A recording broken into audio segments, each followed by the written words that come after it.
Assalamualaikum warahmatullahi wabarakatuh. Salam sejahtera bagi kita semua. Om Swastiastu, Namo Buddhaya, salam kebajikan. Anak-anak, sebelum pembelajaran, silakan berdoa terlebih dahulu. Semoga kita dalam keadaan selamat, sehat, dan nanti kalian bisa lancar memahami materi yang diberikan pada hari ini. Berdoa dimulai.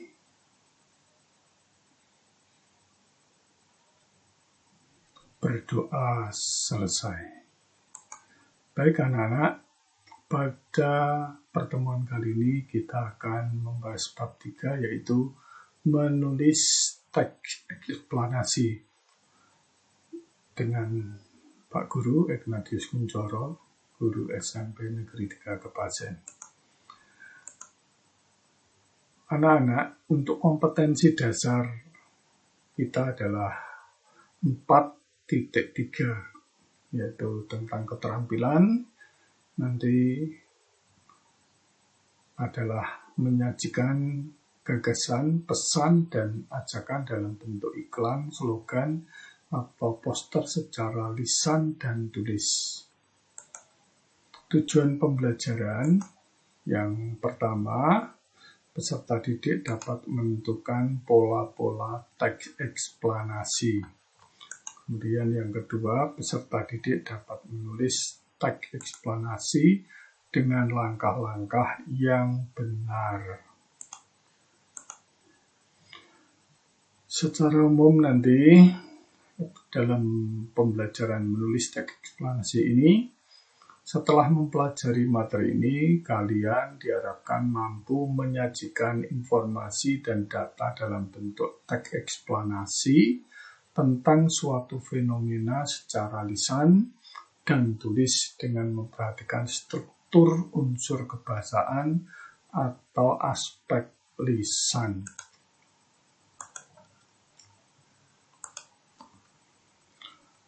Kemudian kita lihat bersama-sama pola-pola pengembangan teks eksplanasi. Nah, pola-pola pengembangan teks eksplanasi ini terdiri atas 2 pola, yaitu A. Pola kronologis atau urutan waktu, B. Pola dan pola kausalitas atau sebab akibat, dannya dihilangkan. Nah, kedua pola itu dapat pula divariasikan penyusunannya. Kedua pola itu bisa saling melengkapi. Nah, di samping kedua pola tersebut ada pola-pola lain, ya sebagai selingan, yaitu seperti pola definisi, pola ilustrasi, dan pola umum khusus. Nah, pada pembelajaran sebelumnya kalian tentunya sudah mengetahui pola-pola tersebut. Contoh pola kronologis atau pola tadi apa anak-anak? Ya, urutan waktu. Contohnya misalnya pasien nomor 1 merupakan seorang WNI berusia 31 tahun yang tertular virus corona setelah kontak langsung dengan warga negara Jepang dalam acara di klub dansa Paloma dan Amigos di kawasan Jakarta. Pasien 1 tersebut kini sedang dirawat di Rumah Sakit Sulianti Saroso, Jakarta. Pasien kedua yang berusia 61 tahun adalah ibu dari pasien 1. Ibu dan anak ini bermukim di kawasan Depok, Jawa Barat. Nah, disinilah itu adalah contoh paragraf yang menggunakan pola urutan waktu atau pola kronologis. Nah, di situ ada setelah, nah itu menjadi ciri kronologis ya. Setelah, kemudian urut-urutan bagaimana tempatnya di situ itu masuk dalam urutan kronologis. Kedua, contoh pola kausalitas. Nah, contoh kausalitas atau hubungan sebab akibat.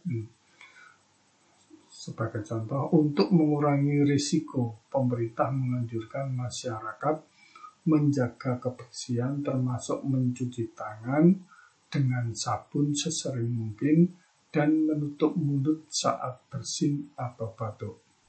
Penggunaan masker disarankan hanya untuk mereka yang sakit, sebab virus COVID-19 tidak menular lewat udara, melainkan melalui droplet bersin atau batuk penderita. Nah, ini ada ciri-ciri di situ sebab.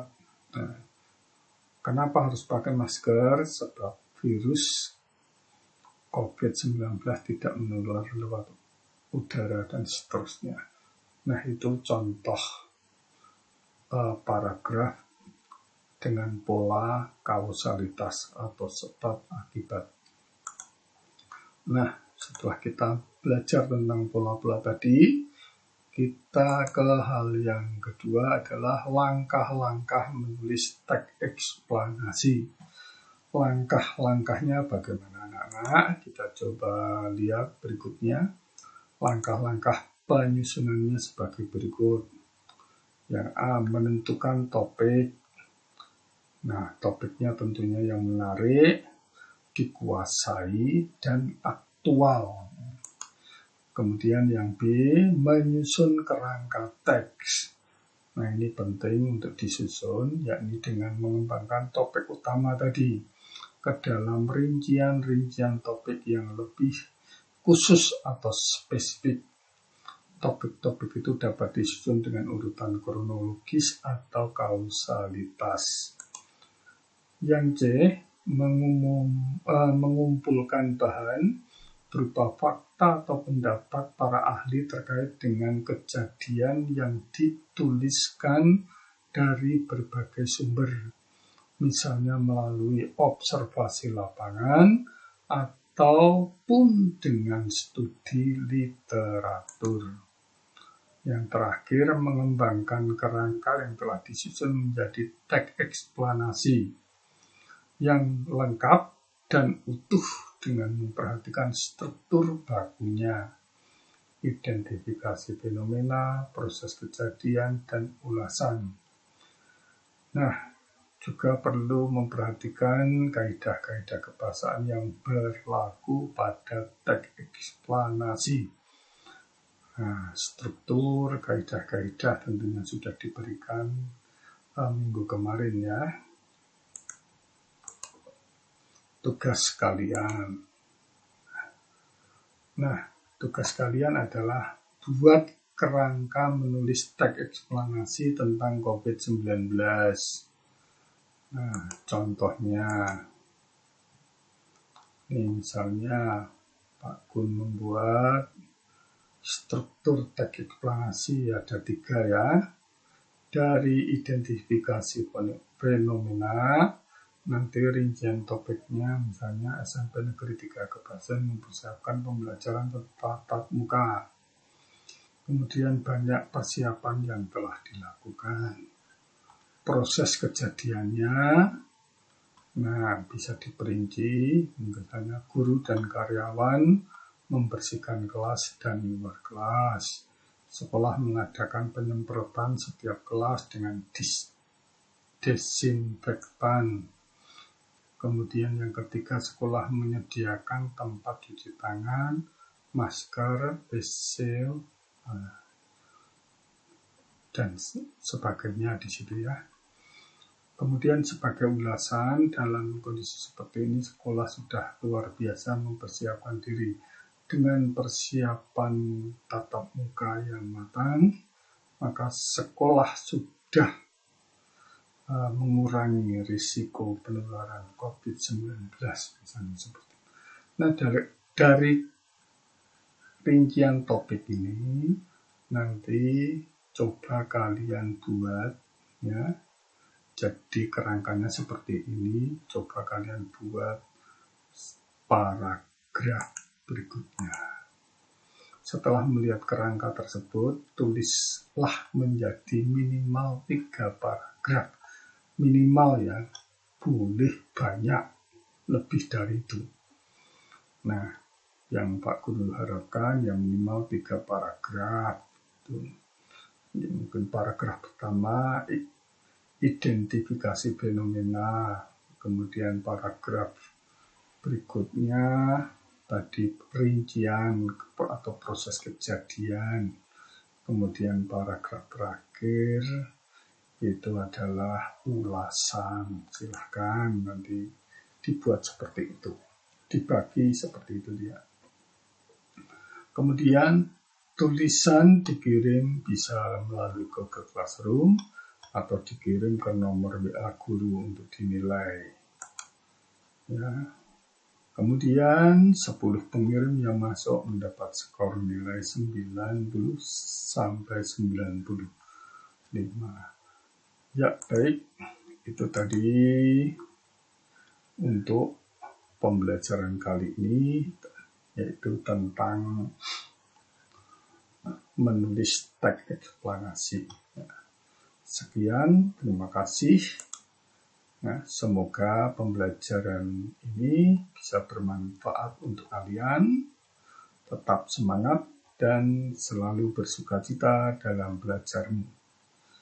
Ya, tetap semangat.